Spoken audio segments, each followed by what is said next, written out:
একটা জন্মদিন বাড়ি নেমন্তন্ন আছে, তো দেখো সাজগোজ হয়ে গেছে, আমরা এক্ষুনি বেরোবো। আছে তো, চলো গিফটটা নিই। তোমার হয়ে গেছে? চলো বেরোই, অনেক রাত হয়ে গেল। এই গিফটটা নাও হাতে।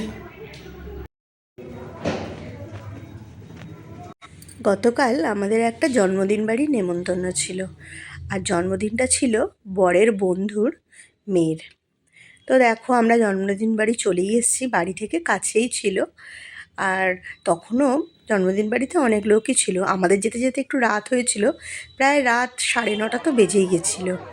আর এদিকে দেখো যে বার্থডে গার্ল, তাকে দেখাই, কেননা তাকে তো গিফটটাও দিতে হবে। তো যেখানে বার্থডে গার্লের কেক কাটিং হয়েছিল, হয়তো আমরা তো সেই সময় যাইনি, তো দেখো এটা হচ্ছে বার্থডে গার্ল। গিফটটা দেওয়ার পর আমরা একটু দাঁড়িয়েছিলাম, তো দাদা বললো কিছু স্ন্যাক্স তোমরা ট্রাই করবে না, কিন্তু অনেকটা রাত হয়ে গেছিলো বলে আমরা খাইনি। তো দাদা রিকোয়েস্ট করায় আমরা একটু স্ন্যাক্স বলতে চিকেনে একটা আইটেম খেয়ে দেখলাম।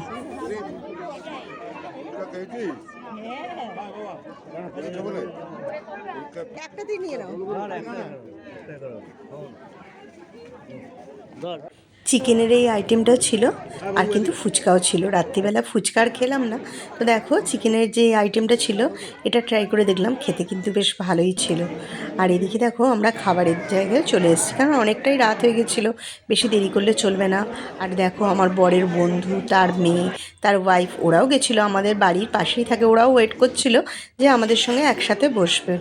তো আমরা এই ভিড়ের মধ্যে একটু দাঁড়িয়েছিলাম, কেননা ওই সময়টাই পিক টাইম, সবাই ভাবছিল যে ওই সময় খেতে বসবে, একটু ভিড়ও হয়ে গেছিলো। তো যাই হোক আমরা সব একসাথেই বসে পড়েছিলাম। আর দেখো মেনু কার্ডটা তোমাদের দেখাচ্ছি কী কী আইটেম করেছিল। আইটেমগুলো কিন্তু প্রত্যেকটাই খুব লোভনীয় ছিল, তো তোমরা দেখে নাও কী কী আইটেম করেছিল। আর এরা কাঁসারের থালা গ্লাস সে সার্ভ করেছিল, যেটা ভীষণই ভালো লাগে। এখন এটা ট্রেন্ডিং হয়ে গেছে, অনেক বিয়েবাড়িতেই এটা দেখছি যে করছে। শুধু কাঁসারের থালা গ্লাস বাটিতেই যে খেতে দিচ্ছে তা কিন্তু না, তার উপরে পদ্ম পাতা থাকছে, যেটা হচ্ছে দারুণ ব্যাপার।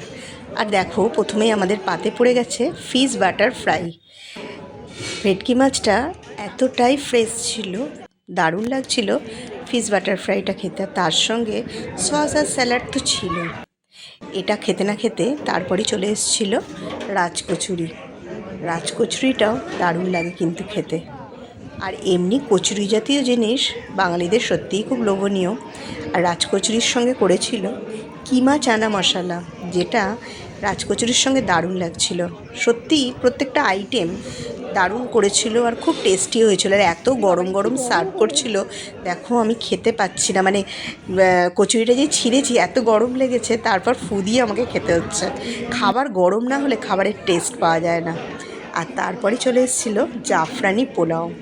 দেখতেই পাচ্ছ জাফরানি পোলাওটা দেখেই মনে হচ্ছে কতটা লোভনীয় হয়েছে। জাফরানি পোলাওয়ের সঙ্গে ছিল ফিশ রেজালা। কোনো নেমন্তন্ন বাড়ি গেলে যদি মাটন হয়, সাধারণত ফিশ আমি নিই না, মাটন চিকেন যাই হোক না কেন, কিন্তু ফিশ রেজালাটা দেখে কিন্তু আমার খেতে ইচ্ছা গেল। খুবই ভালো করেছিল ফিশ রেজালাটা। এরপর হচ্ছে মেন, যেটার জন্য এতক্ষণের অপেক্ষা, সেটা হচ্ছে জাফরানি পোলাওয়ের সঙ্গে মটন কোরমা।